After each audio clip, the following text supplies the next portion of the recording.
Okay, I think most people are here, so we're going to go ahead and get started. I would like to welcome you on behalf of the Wilson Center's Africa program.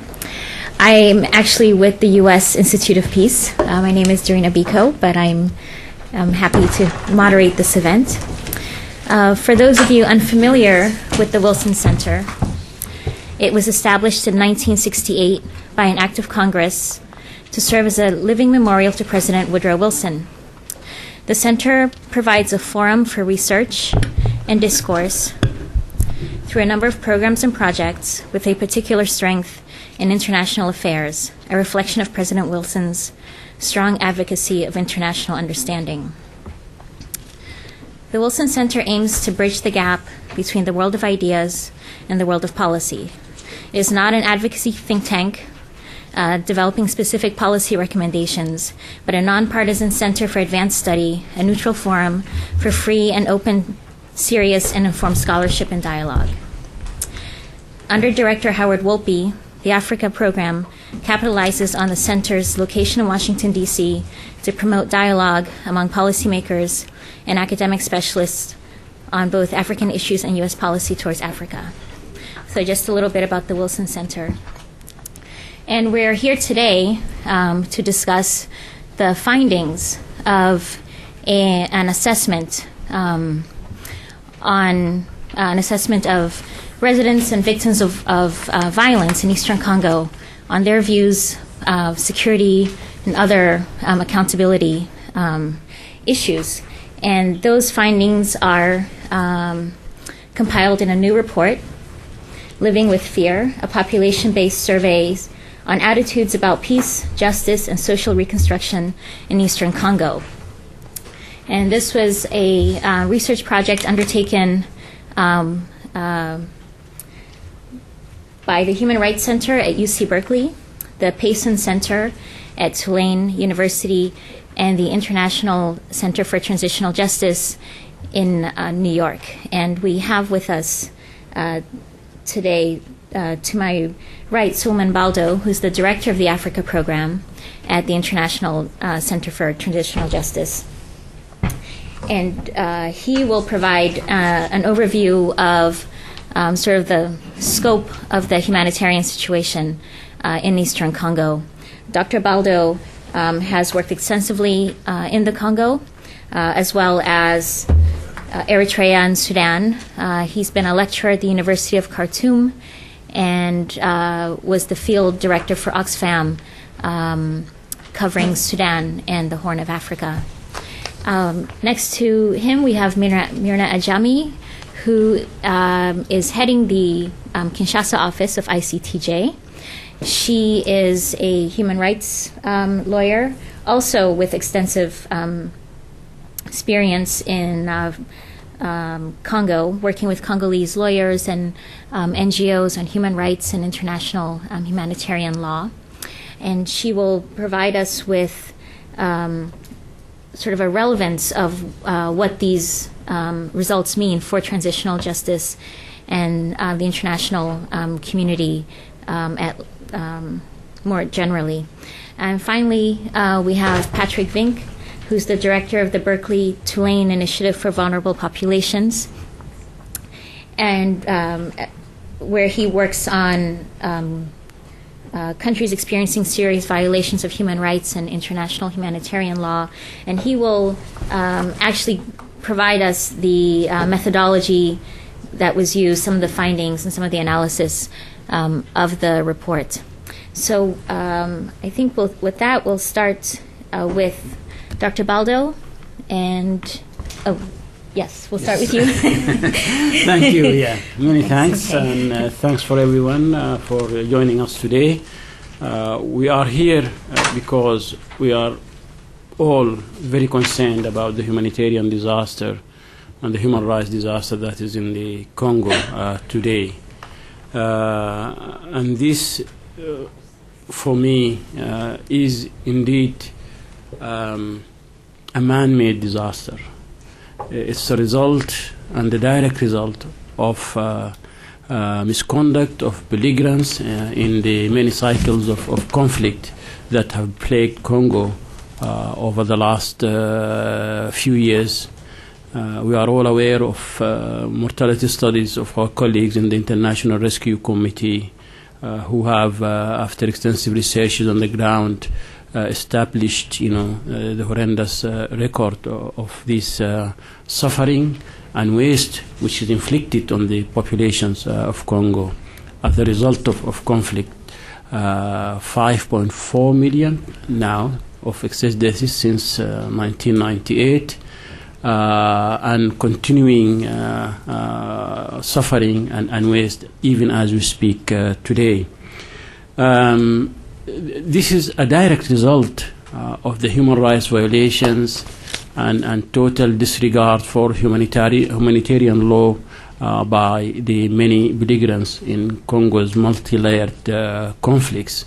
However complex these deadly conflicts are, the mere fact that they are traceable to these sources means that it's still in our ability and within our control to try and reverse and contain this disaster by really going to the core dynamics that are driving the violence in the DRC and holding those responsible for it accountable.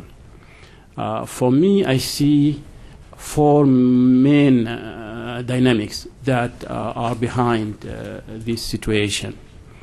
One, the failure of the national government in the DRC to really discipline its armed forces and other security agencies that are those of the government of the Democratic Republic of Congo.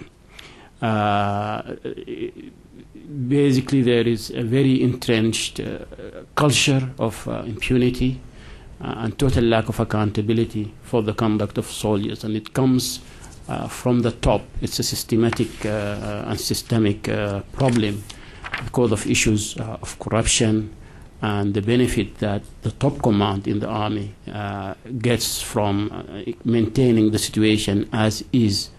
For instance, the failure of the government to pay soldiers their salaries is totally unacceptable. We are in a situation today of elected institutions in the DRC. The country is really at a stage of reconstruction, and there is a lot of international contribution. This gives the international community leverage to really insist on prioritization of the reform of the security sector so that armed forces and other security forces in the country are held accountable and disciplined. I'm saying this because monitoring by MONUC established, in their regular reporting that, nearly 90% of daily human rights violations that occurred in the country are attributable to government army soldiers attacking villages and ransoming and detaining them unlawfully and the like. A second major dynamic is that of localized violence driven by disputes among communities around access to land and other resources, and in the absence of a state, violence becomes the only way of settling disputes and of asserting rights, and therefore the issue of the collapse of institutions of the state, corruption, the required reforms of government institutions, particularly in the justice sector, so that people have avenues of redress that are now not available to them to settle disputes, is integral to the improvement of the security situation. Again, there is a lot of effort that is being done there, but a key factor in delaying the process and in getting concrete reforms actually occurring is again a deficit in political will, and this is this is an issue that has to be addressed. The many local militias, groups as a generic category, among them, there are evidently links of state actors manipulating these militias and using them as proxies in their fight over geostrategic issues in the DRC. And here the role of Congo's neighbors to the east and the role of Kinshasa government in using militias in eastern Congo is central to try and diffuse some of the dynamics of the violence in the region. We need to hold state actors accountable for conducts of militias and non-state actor, armed groups that are controlled by, the Kinshasa, Kigali, and Kampala governments in that part of Congo. These are the driving factors in much of the violence that occur. The different belligerents, when they attack and engage in battle in Congo, they go not after each other. The Congolese army since Mobutu's time has, and under whether that, the ex-Forces Armées Zaïroises or Forces Armées Congolaises of Laurent Kabila, and today's FARDC, Forces Armées de la RDC, of Joseph Kabila, had a continuous record of avoidance of conflict.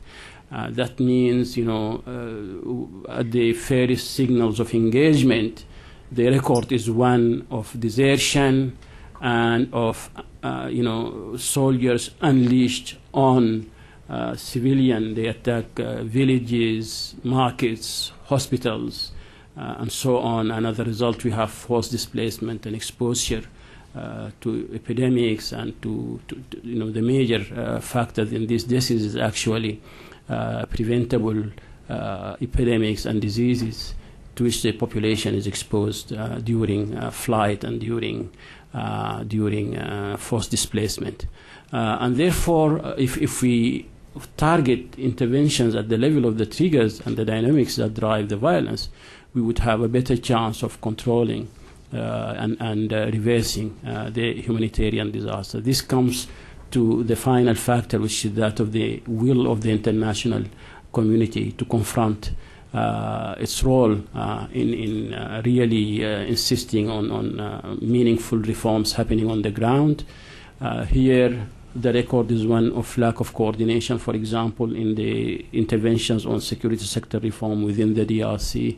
There is a lot of effort invested indeed, but lack of coordination among major actors such as the European Commission, MONUC, and the African players there, Angola, South Africa, for instance, and some member states of the European Union is hindering, meaningful progress. Therefore, the international community has a role, in addition to pressurizing the government of the DRC, to also coordinate its interventions so that they are more effective and more meaningful in obtaining the required and desired reforms. I will stop here, and my colleagues will present the findings and results of the survey. Patrick will do that, and Mina will highlight the significance of these results as to the required transitional justice intervention in the country, and we look forward to a dynamic discussion in the Q&A part of this session. Thank you all. Many thanks.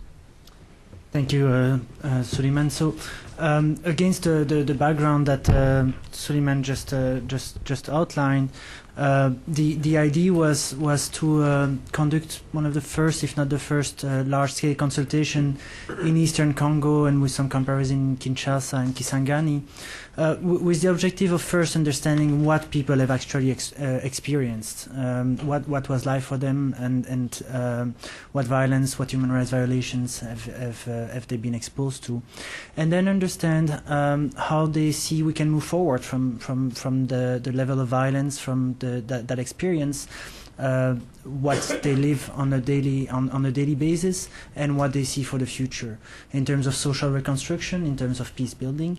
And the last element into that was, what is the role of justice? What is the role of accountability within that framework? How do they see that as being part or not of the social reconstruction in Eastern Congo?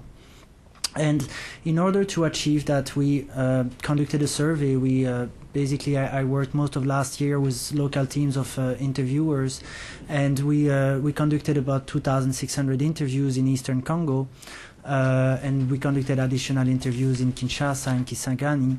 And the survey instrument was designed to cover those questions that I just outlined, what people have been exposed to, how it affects them, how they view the future, and how they view the role of justice.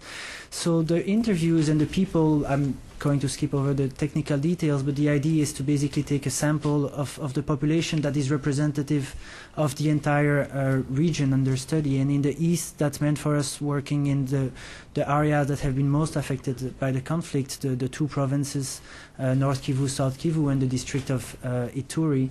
And so we selected collectivities, and each of the collectivities that's pointed on this map, we conducted 80 to 100 interviews in each of those areas, and you can see that it has a wide distribution, geographic distribution throughout Eastern Congo, and the selection of the people was really made randomly in a manner that ensures that all segments of the population is represented, whether based on ethnic composition, on socioeconomic characteristics, on age, gender. So we do have a fair sample of the entire population that allows us to draw inferences from the results of the survey. So in Kinshasa, we used the same survey. The point was really to try to understand how different are opinions in the West that has lived the conflict in a very different manner compared to the perception in Eastern Congo. The policies, Kinshasa is of course the central government. So how does this perception differ from Eastern Congo, and how does that impact policies that are being developed? So I'll present the results, and then we're going to have a discussion. So it's a lot of information, a lot of data, so I'll try to do justice to it, while at the same time not spending too much time on it. The first part was understanding what people have experienced too. And we asked people, what do they believe the origins of the conflicts are?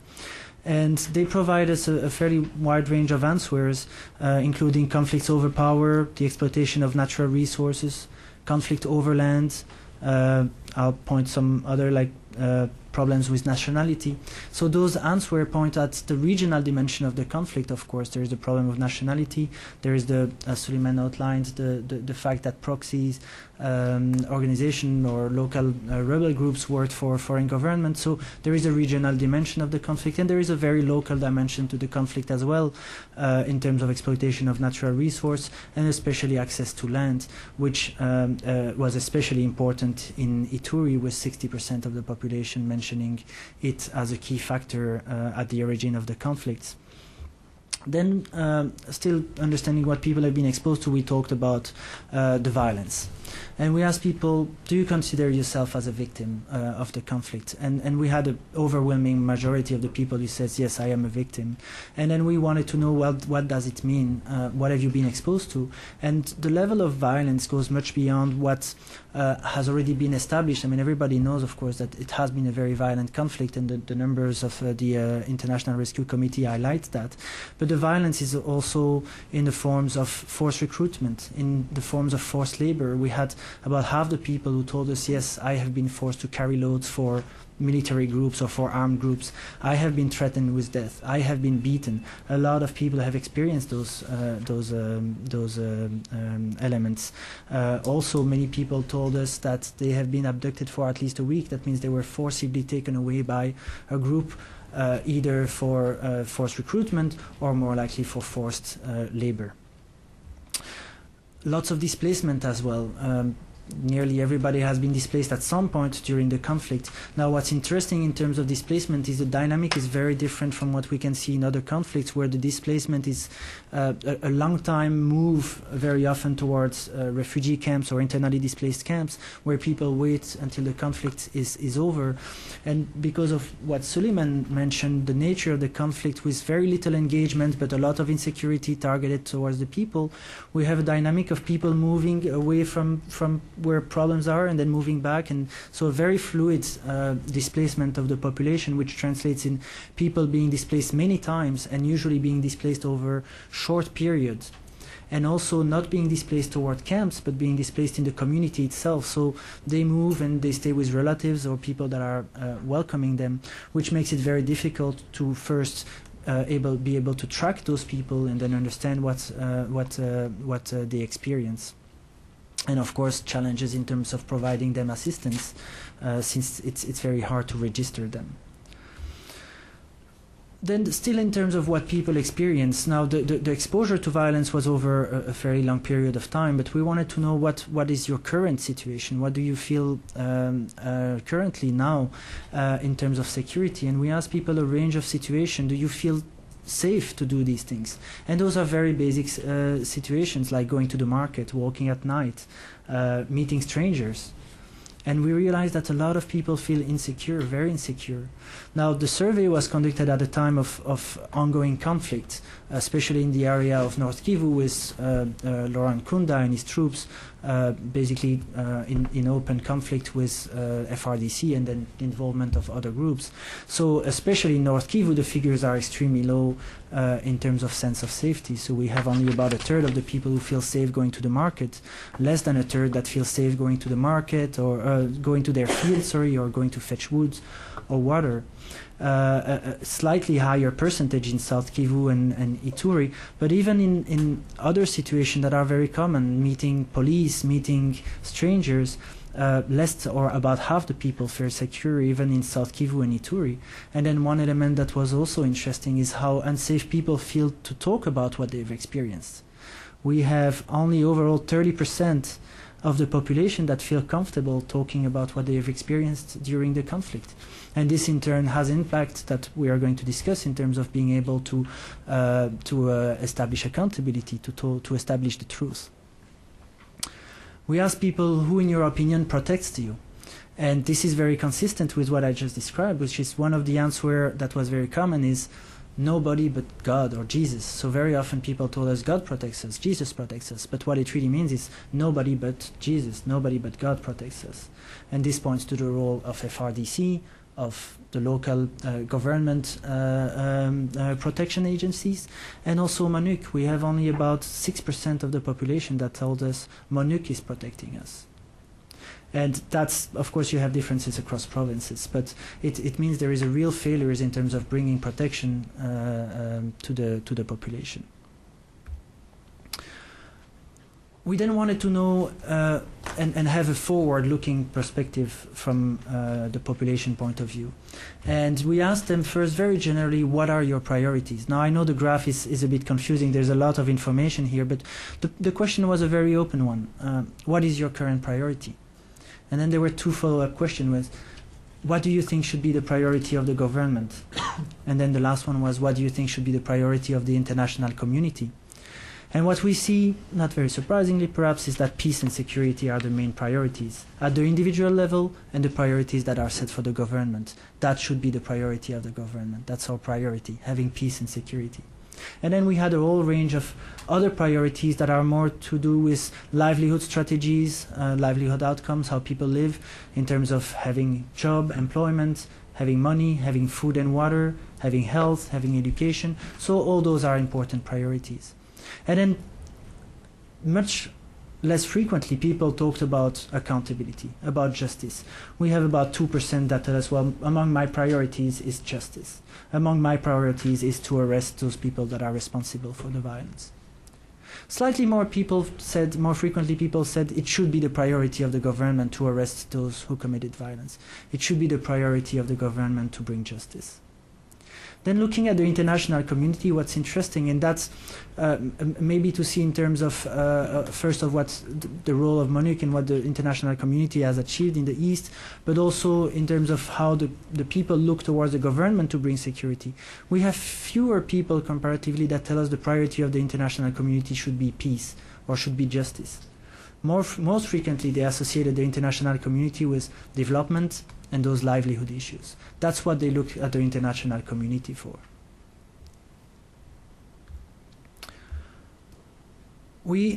Still looking forward, we ask people, how can peace be achieved? What needs to be done for peace to take place in Eastern Congo? And we have again a range of answers. First, very few people told us there cannot be peace. In fact, we asked also a very direct question: do you think there can be peace in Eastern Congo? And over 90% of the people tell us yes, there can be peace. So that's very positive. Now, in terms of how to achieve that peace, then we have very different opinions. We have some people telling us, well, we need to create dialogue between ethnic groups, we need to dialogue with militias, and we have very different views where people tell us, well, we need to defeat the militias. We need to arrest those responsible for crimes. We'll see, this is for peace, and we'll see for justice. The views are a bit more unified. So really people are open to a range of possibilities. Then we wondered, well, if there is peace and if we're to rebuild socially this country, what's happening in terms of unity and reintegration? Are you willing to live with former combatants? Are you willing to live with members of any ethnic groups? And we found that in terms of ethnic groups, most people were very open. And the slide that is here is about the former combatants. We asked people in a range of situations, do you feel comfortable in the presence of former combatants in those situations? And again, those are very daily life situations, like living in the same community, sharing a meal, going to the markets, sharing a drink. And we see that in terms of unity, this is the percentage of people who told us, I feel comfortable. We have in general less than half the people that tell us, yes, I am comfortable living in the same community as a former combatant. So when we talk about DDRRR, how many are, it's very important. We see that this is definitely not a straightforward process. Now, one of the limitations is we do not necessarily know, people we ask very openly living with former combatants. We did not specify former combatants from FRDC, former combatants from rebel groups, so there are limitations, but it clearly shows that it's not a straightforward process and that more is needed to dialogue with the population in terms of reintegration, demobilization. Looking at, still looking forward, and now at the specific role of accountability and justice. We ask people first, very generally, is accountability important? And we have people, of course, told us, 80% told us accountability is important, and then they told us accountability is more than important, it's necessary for peace. So we have this dual part where we see that it's not necessarily a high priority. People that have other priorities, they first have livelihood priorities, they want to be able to live. But then we also see that actually holding people accountable for what has happened is important to them. So it has a role to play in terms of social reconstruction in Eastern Congo. And then we ask people, what would you like to see happen to those who committed war crimes? And the most prevalent answer was about punishing them. And then also putting them in jail, seeing them in trials, courts, kill them. 20% people tell us we need to kill them. And then very few people tell us, on the other hand, we need to give them amnesty, we need to dialogue with them, we need, other mechanisms that wouldn't be retributive. So a very strong feeling towards retributive and punishment towards those who committed the violence in Eastern Congo. So we asked people, well, who should be held accountable first? And so a range of actors comes through: the militia leaders, the militias as a whole, the Rwandan government, the Ugandan government in Kinshasa, FRDC. The numbers here vary, of course, across province and in terms of importance, but it points to the really wide range of groups that have committed atrocities in Eastern Congo. And it confirms what many reports have already established, that all these groups have indeed committed violence. But it also shows that the people are actually aware of that and that people want those groups, all of them, in Congo, outside of Congo, to be held accountable. We ask people, what is justice for you?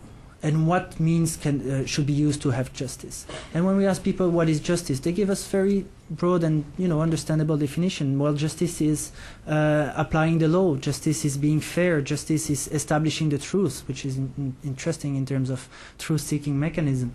And in terms of means that can be used to establish justice, well, focus on what people know, which is the national court system.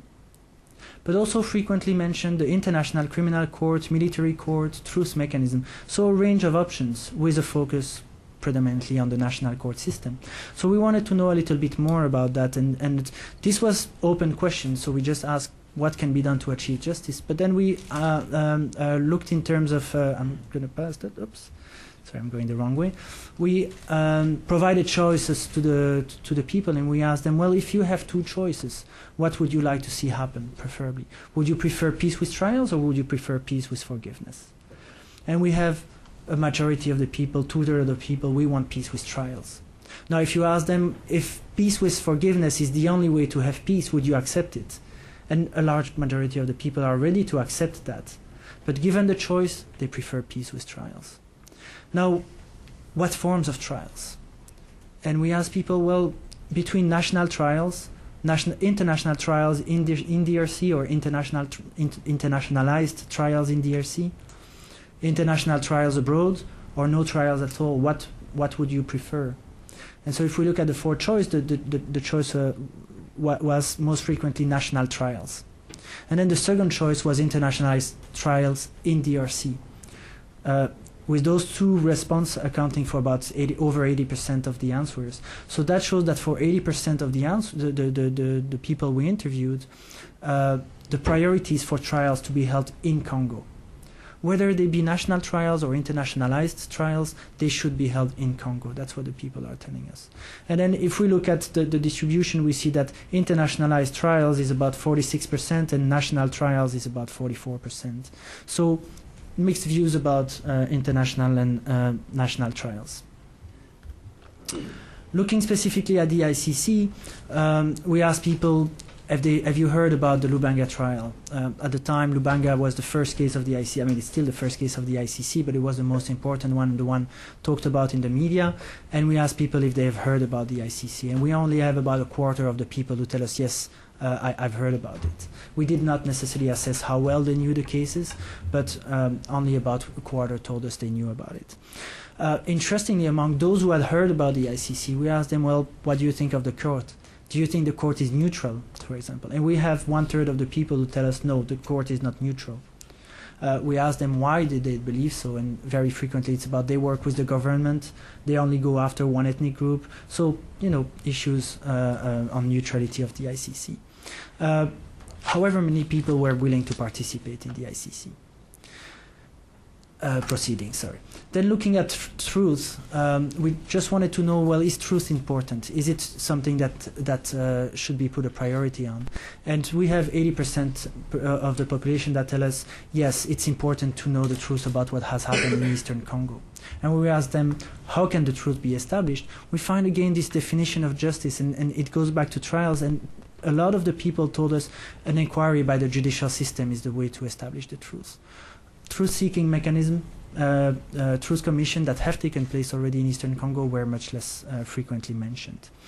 We also asked people whether they would be willing to participate in a truth-seeking mechanism, and only about 2/3 of the people told us yes. And among those who said no, they usually said no because either they were afraid of reprisal against them for testifying or for participating in such mechanism, and so that ties us back to what we said at the beginning, the level of fear among the population, and then a lot of people who basically said it was useless. So before I hand over to Myrna, I just have two more points to say, which is this comparison with Kinshasa. And what I'll point there are just the main discrepancies or differences in terms of perspective from Kinshasa and the East. And what we see, this is the same graph I presented, but here we have Kinshasa, Kisangani, and Eastern Congo. And I'll just point to security, for example.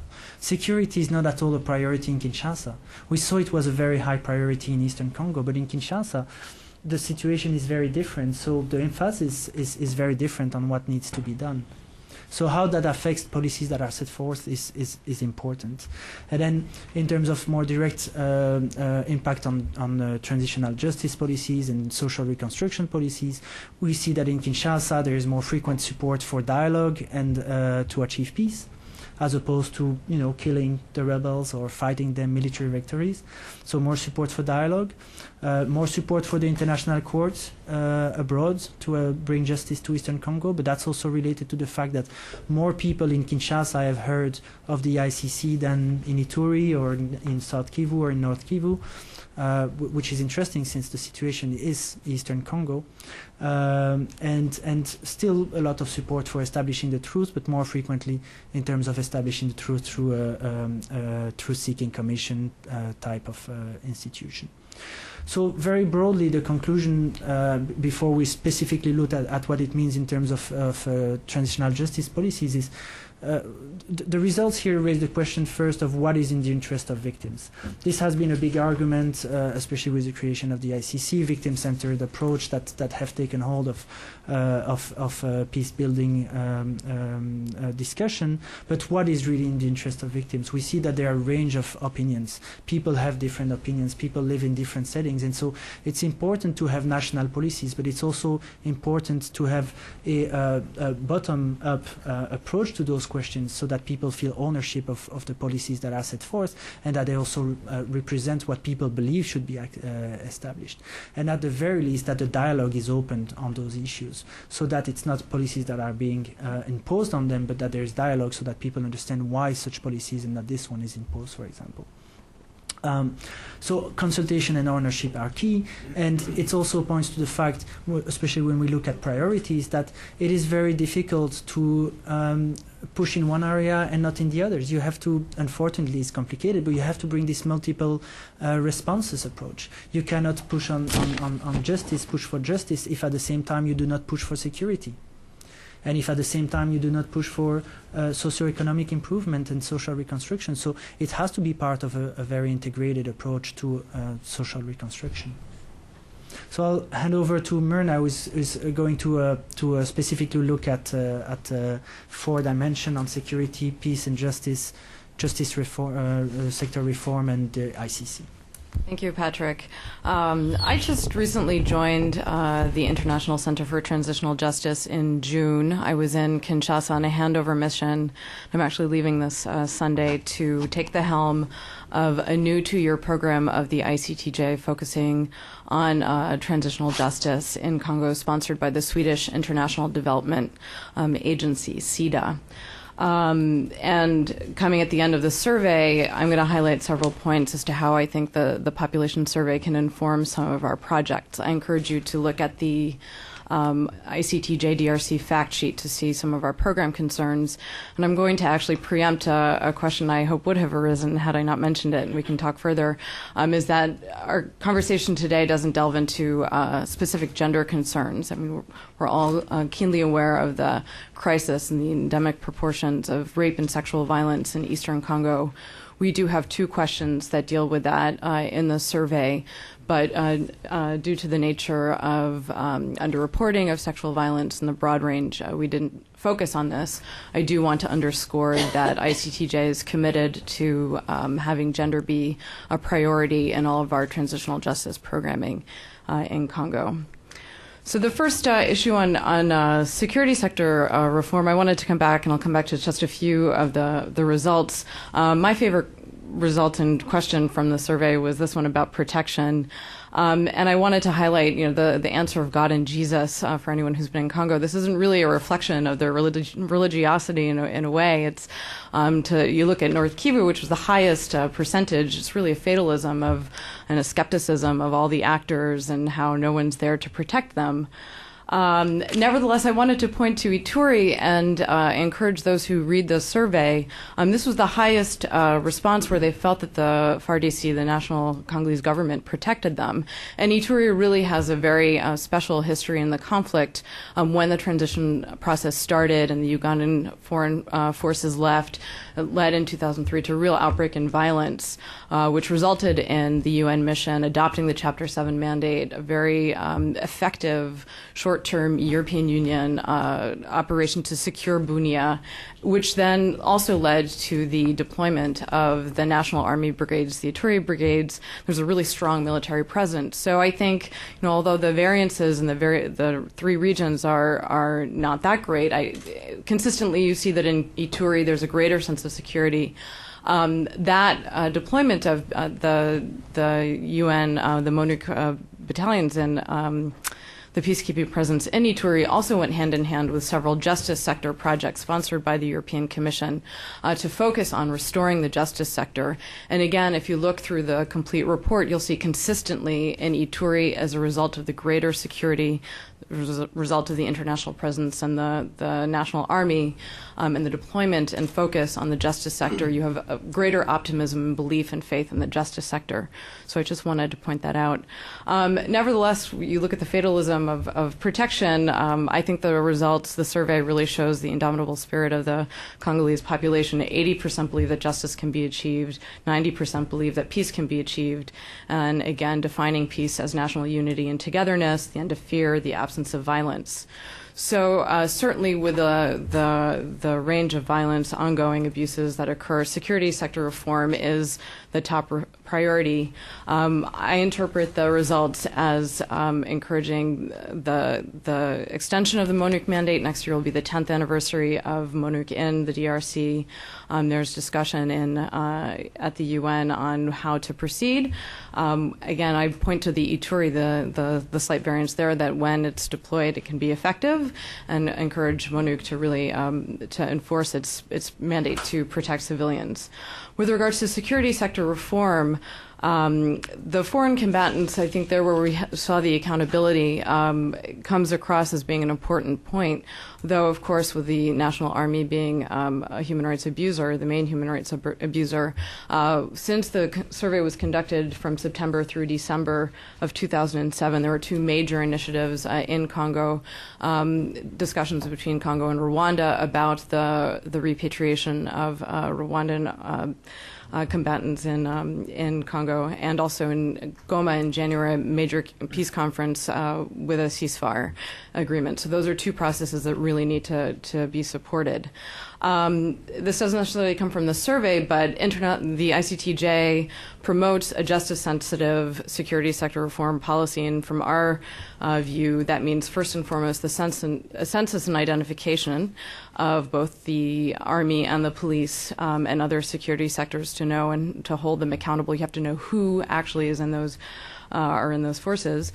Vetting, so then going through some process of removing human rights abusers from those ranks, and then structural reforms to combat ongoing impunity.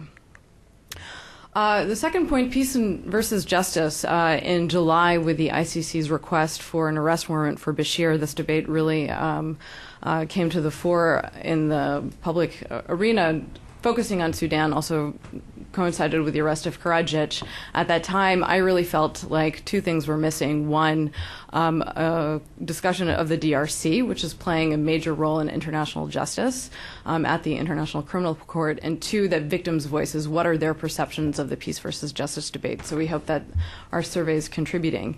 I mean, here I'd like to underscore that 80% believes that peace can be achieved. And while, again, on the priority chart, you see peace and security and perhaps the justice is not articulated as the top priority of the population of Eastern Congo. Nevertheless, asked differently, 82% of the population of Eastern Congo believes that accountability is necessary to achieve peace. Pointing again to one slide that was up earlier, again, while 68% would forgive war criminals if it's the only way to achieve peace, again, to respond to their immediate concerns of their exposure to violence, that's their top priority. They're willing to compromise. But when given the option, clearly 62%, 2 out of 3, would prefer peace with trials to the 1/3 who prefers peace with forgiveness. So again, it's a very nuanced view from the population that should be explored further. Justice, perceptions of justice, establishing the truth, applying the law, being just and fair, these notions by the population, and what to do with war criminals. Here you see a difference between punishment, putting in jail, and trying them in court, between 70%, 34%, 25%. Again, I like this because it shows a really realistic understanding of the current limitations of, one, the penal system, the prisons. It's very easy right now to abscond and escape, and that right now there's, in some respects, little faith in the court system as it is right now with so nevertheless, how can justice be achieved? And again, I'm reading this survey and the results to really express a strong desire on the part of the Congolese population for an effective reform of the national court system, a true desire for the establishment of the rule of law at home. And then again, you see that with a clear preference for the national court system as opposed to the International Criminal Court or military courts or truth mechanisms. When targeted directly at the war criminals, again, it's the 80%, 85% that want courts in Congo. But you see here international trials in the DRC. The question was open-ended. There are various ways in which the international community can help with the national court system, justice sector reform, and 82% of the population said yes, they want the international community to help with the justice sector in Congo. So again, recognizing that as it stands, there's corruption, there's partisanship, and there isn't due process, and that there would need to be some form of international assistance or oversight, particularly in the tough questions of trying and prosecuting war criminals. But again, there, with regards to the ICC, I think it's interesting there's a dead heat between not having no trials of war criminals and international trials abroad, so still some form of national spirit of wanting to have justice be at home. So, again, the recommendations will be going is promoting the national justice sector reform, the strong international engagement, and developing the national capacity. So currently there isn't the proper legislative framework, although there are draft laws to implement the Rome Statute and international crimes to be prosecuted in domestic courts. These are efforts that we'll be supporting to go through the parliament in Congo. With regards to the International Criminal Court, ICTJ has done research elsewhere, and that's supported here by these results. The ICC must improve its outreach campaign in the Congo. Such low numbers of awareness of the trials that are going forward, and how to access the court and how to participate in the proceedings. Again, there's the debate. The ICC could hold their hearings in Congo, and we are encouraging, based on these results, we will be encouraging the ICC to revisit that issue, and that's also a matter of advocacy with the Congolese government, who would have to allow that. And the focus of the ICC, again, the questions that came up earlier, the results about its impartiality, it's been a problem of sequencing and the suspects it has arrested from being from various ethnic groups that has led to this perception of its partiality.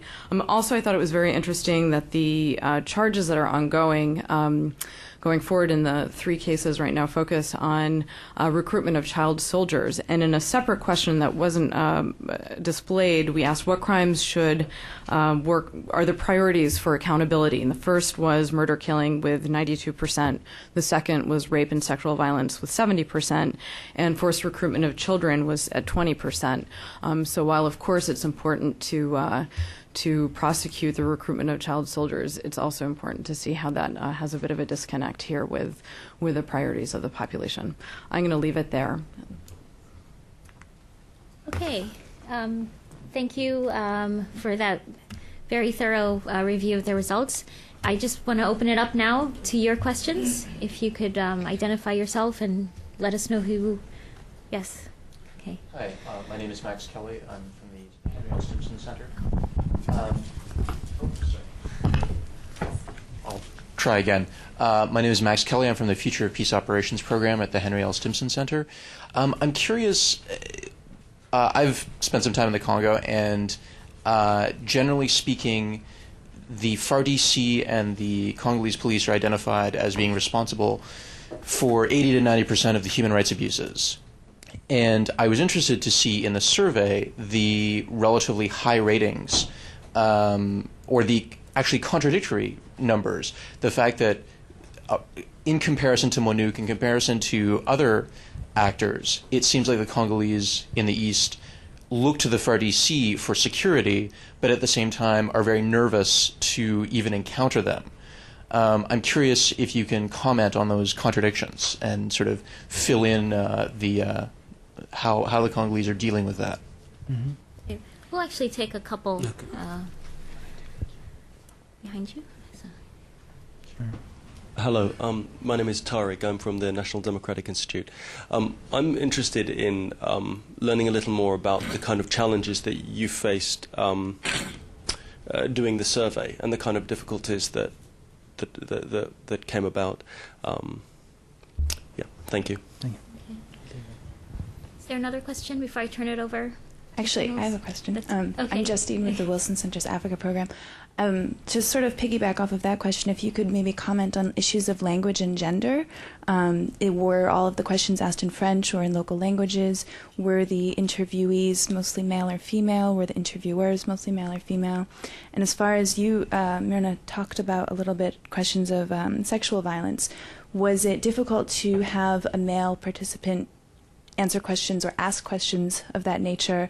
And what sort of responses did you get depending on the genders involved? Mm-hmm. Okay.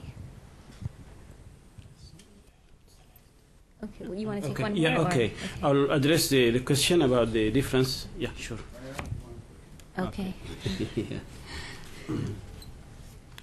Hello, my name is Sylvain Bouy. I'm from Congo. I'm an independent consultant, but I want to ask about ICC. It seems that the ICC is practicing the policy of two measure on Congo about crime or crime. Why ICC doesn't prosecute Laurent Nkunda, who is killing people in eastern of Congo? Many people have been killed, but nothing has done. But there is only the one case, for instance, Jean-Pierre Bemba has been arrested for crime in Central Africa, while Ange Patassé is free. How can you comment that? Thank you. You want to go with the first question? Sure. I'll address the question of the difference of perceptions of the FARDC with regard to its role in securing the populations. We are looking at the latest cycle of violence, which began with the fall of Mobutu and the rise of Laurent Kabila to power and so on. And this is a situation, particularly during the war of 1998 to 2002, during which the country was de facto divided into areas to the eastern half that are occupied by foreign armies, those of Rwanda and Uganda, and nominally controlled by Congolese rebel groups. And Western Congo was, the government managed to hold on to the west. So the feeling in Eastern Congo was one of humiliation and of rejection of what they see as foreign occupation and as of stooges for these foreign occupiers, which are the liberation, so-called RDC, Congolese Rally for Democracy, and its various incarnations, the various factions that fronted either for Rwanda or for Uganda. The aggressor, the attacker, is the foreigner, the other, including the Congolese who are cooperating and collaborating with the foreign occupiers. The aspiration is one for a united Congo and for a strong national army. It is, something in the realm of aspiration. In Eastern Congo, except in situations where the army was actually deployed the population to this day preserve this aspiration, that the government will finally assume its role of a protector of the population and of protecting the national territory and the national dignity of the country. But wherever the army has been deployed, it has been as disastrous as the FAS and the FAC and the FARDC in battle. That's to say, it immediately turns against the locals, and we have all this litany of abuses and violations. If you look at Ituri, where the Congolese army, during the height of the conflict, 1999 to 2002, the army didn't have much of a role there. It was mainly Ugandan army and some, fictitious Congolese faction or another.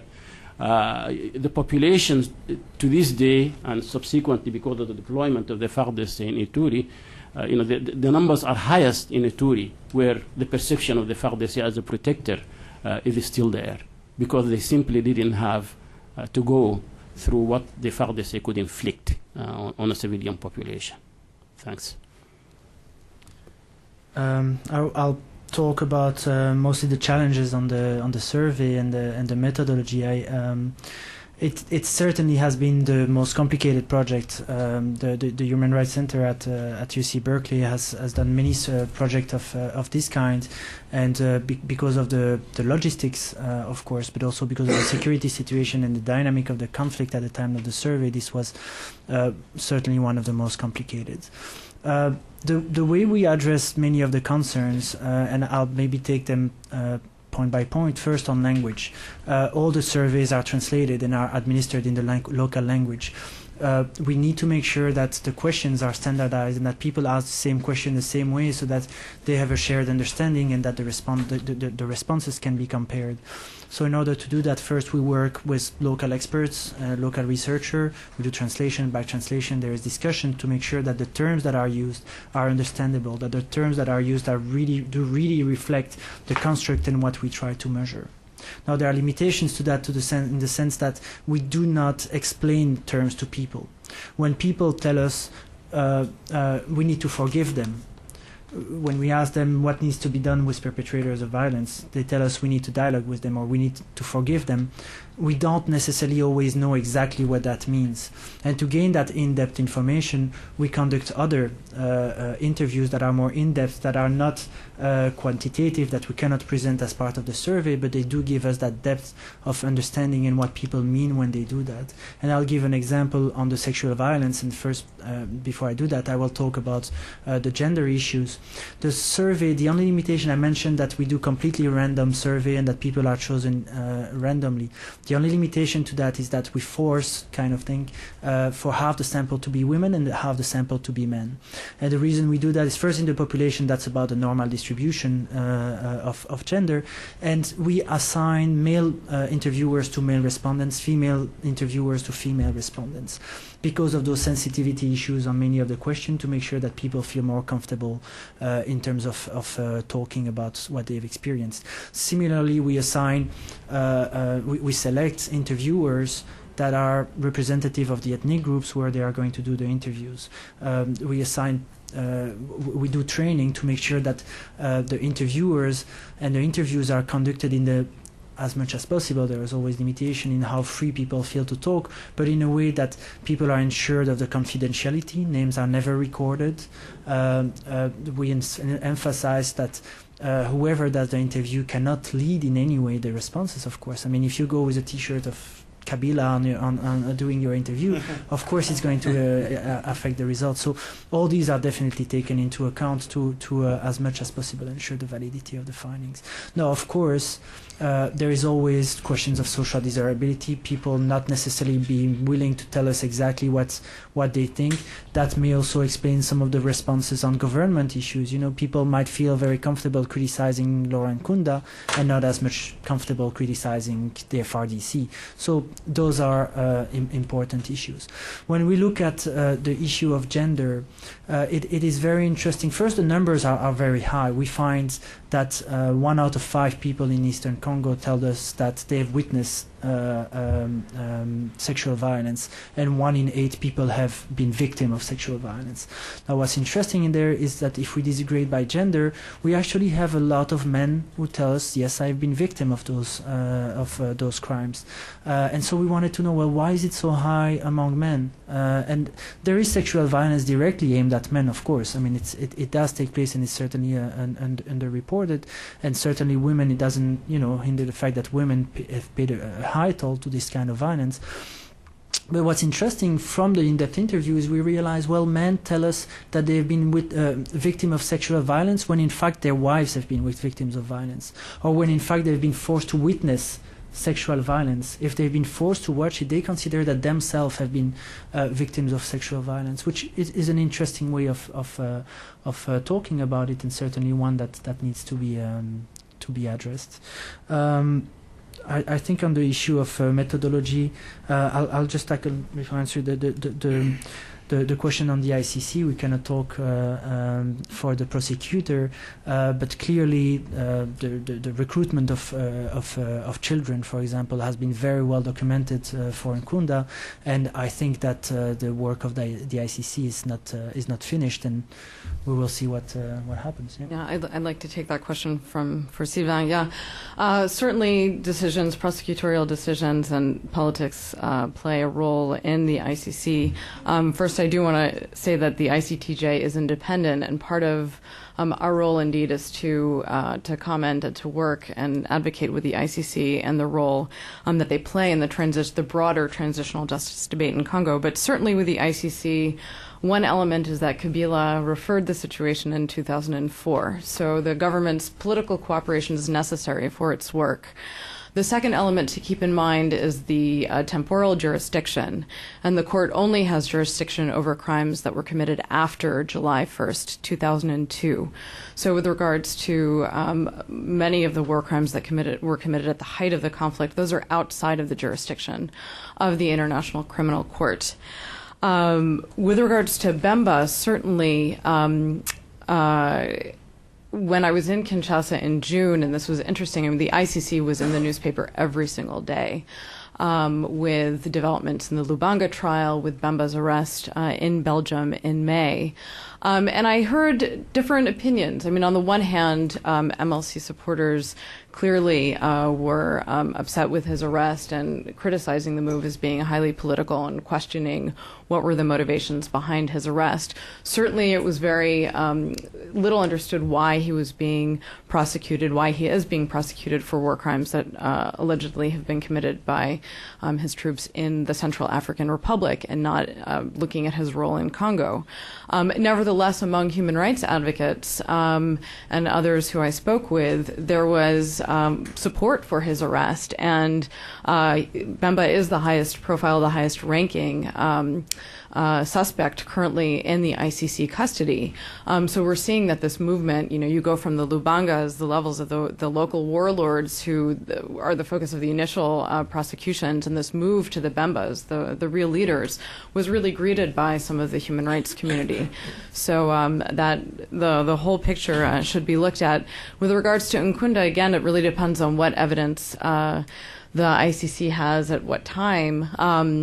I think it's interesting to look at the timing of the warrant that was unsealed this spring for Bosco Ntaganda. It's the fourth case for the DRC. Again, the crimes that he's being prosecuted for, one's committed in the Ituri, but Bosco right now plays a role in Laurent Nkunda's movement, the CNDP.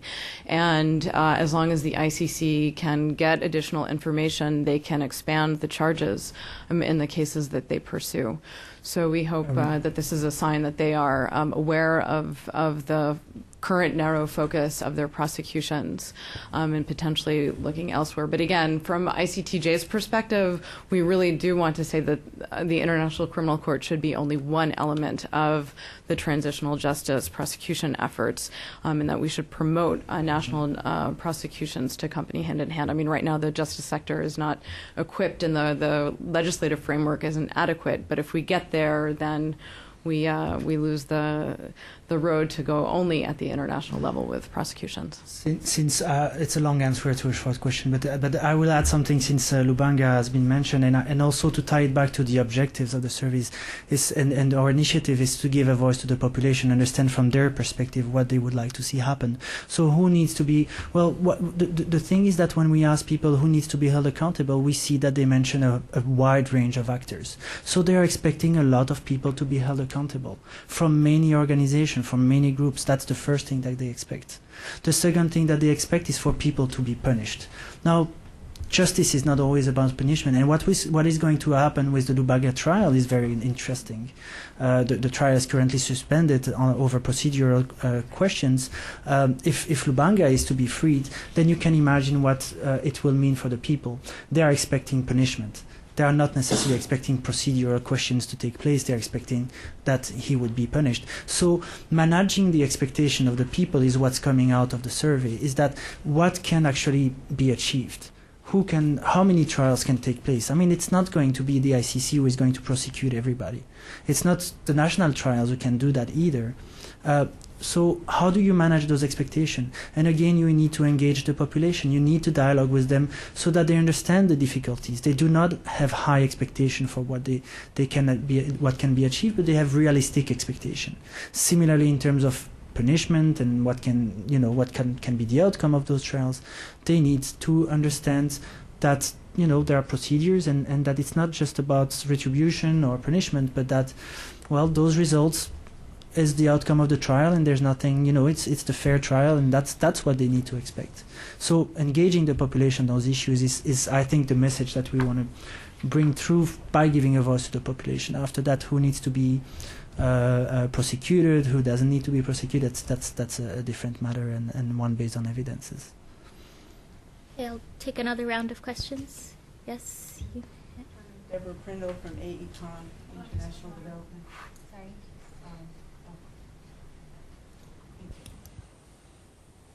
Deborah Prindle, is it on? Yeah. Mm-hmm. From AECOM International Development. I just completed I think it was. I know. Okay. I just completed a justice sector review of Rwanda. And so I think it's important in what you've just led into, managing the expectations of the people, to compare the costs and achievements and resources required for the process there at various levels with the expectations and hopes of people in Congo and the likely decisions on resources that will have to be made. And I just concerned about, for example, when they express preferences for the amount of trials and punishment and so forth.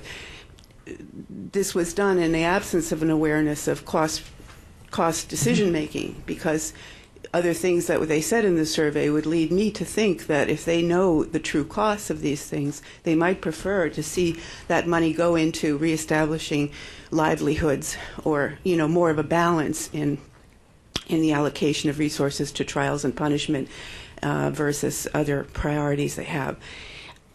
Secondly, I think the issue of truth, I wonder how many of them were thinking of the gacaca process in Rwanda, in which there was a very widespread participation of population in confessions, public confessions, which had very few actual punishments attached to them. There was a community service requirement, but it's rather poorly enforced in fact. But at least there was this widespread truth-telling process, which could rely on traditional structures which are available and are relatively lower cost. And then comparing that with the ITR process for Rwanda, the international trials process, which was very expensive and really didn't produce very much. So, and then the other problem with all of these opportunities for the enactment of the preferences is that after an event like this, there are very few lawyers, there are very few prosecutors, there are very few judges, there are very few courts and court resources and all the things that go into actually investigating and conducting a trial and so forth. So there are 17,000 unprocessed cases still in Rwanda after 14 years. And most of these are the serious cases, because what could be moved ahead with was just the truth-telling and the bit that the international can do, and that everything in the middle has not been basically dealt with. So, and there are still a lot of retribution against witnesses. A lot of the crimes that are reported by the prosecutor last year in Rwanda are crimes against witnesses and genocide trials. Death, rape, maiming, and so forth. So I'm just saying, I wonder how much we can, we need to do some triage in the results, I would think, as analysts, in terms of those results that we can expect can be moved ahead with quickly, in terms of the fears that people have of security, the importance of security sector reform, and certain other priorities, and then put aside for a second round of more detailed investigation and dialogue, as you're proposing, some of the other issues of what mechanisms, what will they actually cost, what are the priorities against those, what are the resources of lawyers and others to actually enact them. Okay, I think there's a question at the end of the table. Thanks. My name is Bahati, and I work with Africa Faith and Justice Network, and our mission is to actually look at U.S. policies in Africa and how they impact the people in Africa. That's why you hear me talk about the U.S. particularly. I want first to thank you for this wonderful work. It's amazing. At the same time, I want to make a comment on what Mr. Patrick said regarding the witness of rape feeling or considering themselves as a victim. I would say that they are indeed victims, and that's a fact. Also, Ms. Miriam, regarding Nkunda, I think Nkunda is well connected, and when you look at his background and where the people of his background stand in the world, and the history behind them, and the amount of money behind them, looking at Rwanda, Burundi, Nkunda is a difficult person to catch right now. So we have to deal with the reality, and Congo needs to know that they are in a position of disadvantage in terms of really getting hold of Nkunda and prosecute him seriously. And that leads me to my question, which is, in all this, it is for me difficult to be sitting here and listening to these comments on fear, when we know that people made the choice to put the Congolese people in what has happened, and we don't hear much about those who made the choices. And the choice was who chose Kabila, the father, to be the president. And those decisions have been led the Congolese to pay high cost for the fear and the justice and the peace that we are looking for. And so asking Ms. Miriam, how do you get to bring justice and really provide those services when you don't look at those political elements that are happening? We know that the Congo is not led by Congolese. I don't know if you could ask that question to Congolese, they would say, no, we are not led by ourselves. That's why you see the number of MONUC is low, 6%, because we know those are foreigners and they are there for different reasons. We trust more the FARDC because we know that at least they can defend you to some point, and they are not taking over. They are not coming to take over.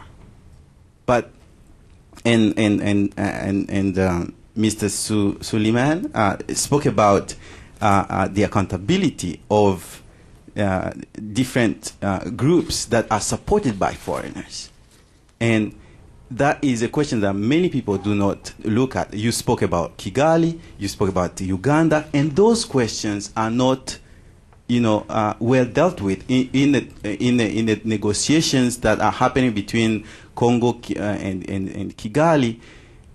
The U.S. has failed to ask serious questions to Kigali. because of the interest that the U.S. has at stake in the conversations. And how can you provide justice when you are there for your own interest? And here I'm talking about the Congolese feeling of no trust. We don't trust. Okay, we'll take one last question. Do you still have a question, or I thought no, she addressed. Okay. Right. Okay. Sure, I'll start, and Bahati, I think I'll answer your question at the same time as I comment on Deborah's. With regards to livelihood and justice and the costs, I mean, clearly, yes, as analysts, we have to sit down and think hard about them. But if you look again and add the element of the peace and how do you achieve peace, and the majority that come out and say accountability is necessary to achieve peace. And again, it's the absence of violence, the absence of fear, that livelihood concerns, the longer term economic and social development can occur.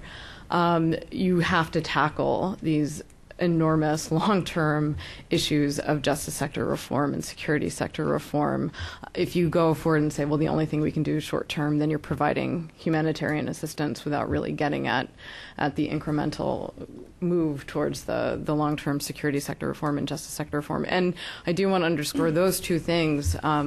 Again, bringing this into Bahati's question, have to go hand in hand. For the justice sector to be efficient, you have to have police reform, you have to have effective police investigating, you have to have prisons that when you have a suspect, they will stay locked up in jail during the course of a trial so that victims feel safe coming forward and participating in justice. So again, we're completely acknowledge that these are the big term issues, and that the priorities as they're expressed add that element of what do we do in addressing the priorities. But really, we're going forward and really encouraging and focusing on what can we do to not forget that we have to look at the long term, tackle those issues really for there to be the security situation and where the holistic development can go forward. I want to address the question of the sub-regional dimension of conflicts in Congo. It is indeed, and I agree here entirely with Bahati, that Laurent Kabila was selected by a club of heads of states of the region to lead, the campaign to topple Mobutu, and armies from these states joined the campaign, and actually it was their effort plus the army of child soldiers that Kabila recruited on the go that achieved the toppling of Mobutu. At the judicial level, at the political level, we find that the international community doesn't have the political will or the determination to really hold accountable regional powers that are intervening in Congo and are responsible for a lot of the suffering and the destruction that is occurring there. One good example, if we start from the small and go to the larger picture, is that of the case of Lubanga, a warlord in Ituri, recruiting child soldiers. The Ugandan army retreated from Ituri actually in late 2003. And there is evidence collected by United Nations investigative teams of illicit resources in the DRC that establish responsibility of Ugandan government in manipulating militias in Ituri until that withdrawal. Evidence that ties this manipulation to the office of the president in Uganda. Therefore, much of the militias on the ground have been manipulated by Uganda as a state.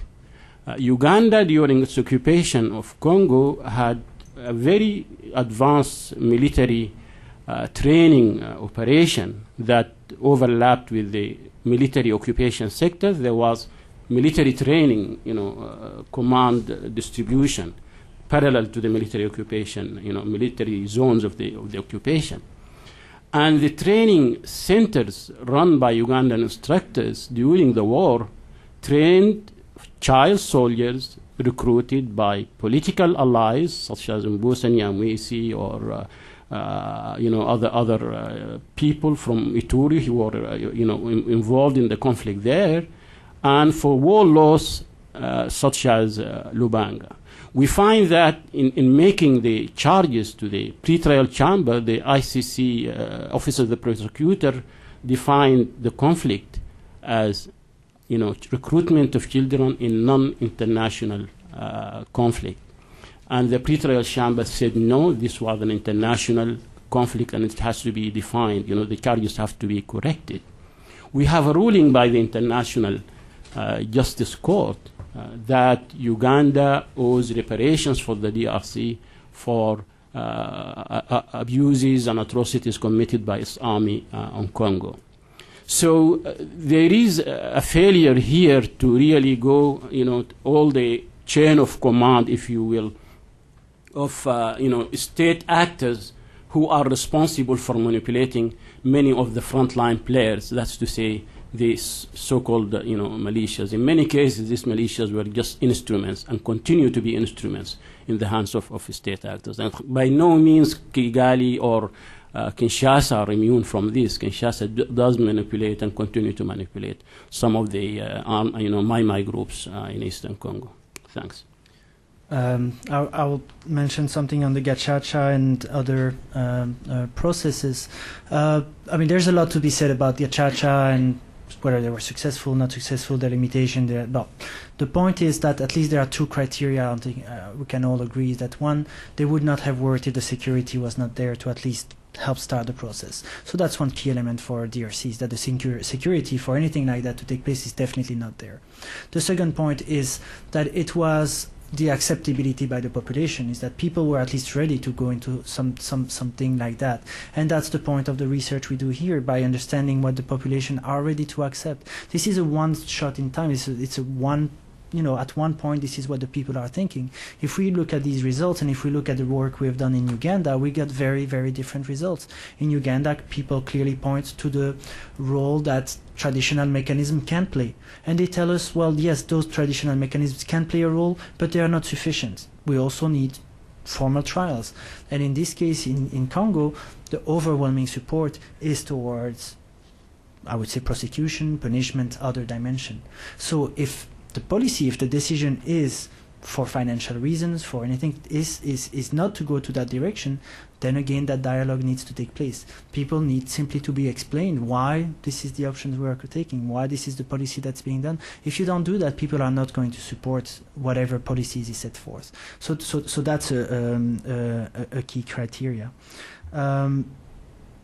I'll stop that on this point, but the key aspect is without some level of support and without a certain level of ownership and participation of the population, it's just not going to contribute to its objective. And the second point, and I think it might be a bit candid to say that, but there is a question of discourse. The ICC is the victims' court. We want to do what's in the interest of victims. Are we doing real politics? Are we looking at, U.S. policy, or are we doing what's in the interest of victims? And those are very key questions. And I think we cannot, the problem is we are creating very high expectation among the population. When you're saying to the victims, we're bringing justice to you, but on the other side you say, well, Kunda, we cannot go after. I don't know if that's a discourse, but either you're bringing justice to them and you tell them that you're bringing justice and they have high expectation for it, or you don't tell them anything.